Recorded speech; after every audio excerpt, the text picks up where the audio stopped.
বলুন না ছোট সাহেব, আমি যদি দেবী মায়ের মনের মতো নিজেকে তৈরি করে না উঠতে পারি তাহলে শেষ হয়ে যাবে আমাদের সম্পর্ক।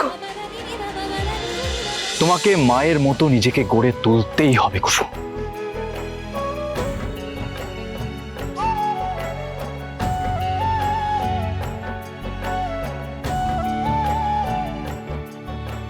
কুসুম, তোমাকে পারতেই হবে। আমি জানি জাদুকর পারবে, তোমরা কেউ ভয় পেও না। কি জাদুকর আমার বৌদি হওয়ার জন্য এইটুকু করতে পারবে না? দেবী মায়ের সাথে আমার কোনো তুলনাই হয় না, আর আমি নিজের সাথে দেবী মায়ের তুলনা করতেও চাই না, কারণ আমি দেবী মায়ের নখেরও চোখ করবো। কুসুম, তুমি বারবার নিজেকে এত ছোট ভাবো কেন?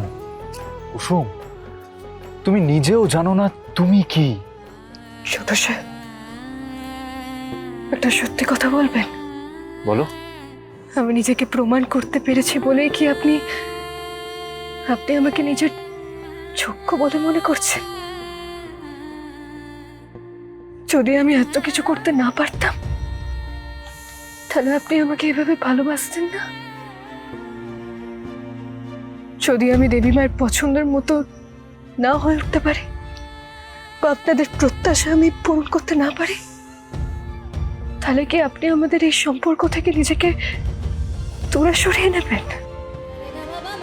বলুন না ছোট সাহেব, আমি যদি দেবী মায়ের মনের মতো নিজেকে তৈরি করে না উঠতে পারি তাহলে শেষ হয়ে যাবে আমাদের সম্পর্ক। আমি যদি দেবী মায়ের মনের মতো না হয়ে উঠতে পারি তাহলে এই বিয়েটাও মিথ্যে হয়ে যাবে, তাই না? এই বাড়িতে আপনার মনে কোথাও আমি জায়গা পাবো না, তাই না ছোট সাহেব? আমি তোমাকে অগ্নিসাক্ষী করে বিয়ে করেছি কুসুম। যে সিঁদুরকে সবাই পবিত্র মনে করে সেই সিঁদুর আমি তোমার সিঁথিতে পরিয়েছি। তুমি এতদিন ধরে যে একতরফা সম্পর্ক পালন করেছো সেটাকে আমি স্বীকৃতি দিয়েছি। আমাদের সম্পর্ক মিথ্যে হতে পারে না কুসুম।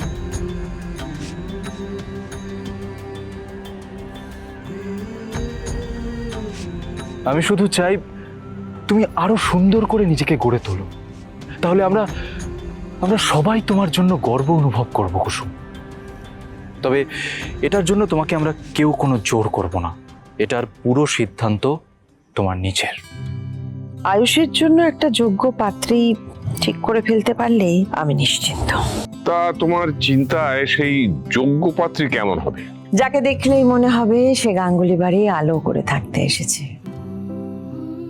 এটা ঠিক যে আমি বরাবর দেবী মায়ের কাছ থেকে স্নেহ পেয়ে এসেছি, কিন্তু এটাও ঠিক যে তিনি আমার মধ্যে কোনোদিনও নিজের বৌমাকে দেখতে পাননি। সত্যি যদি আমি নিজেকে তৈরি করতে পারি, দেবী মা কি আমার মধ্যে তার বড় বৌমাকে খুঁজে পাবে?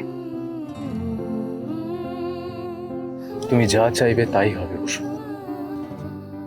তুমি যে সিদ্ধান্তই নাও না কেন সেটার জন্য আমাদের সম্পর্ক বদলাবে না কুসুম।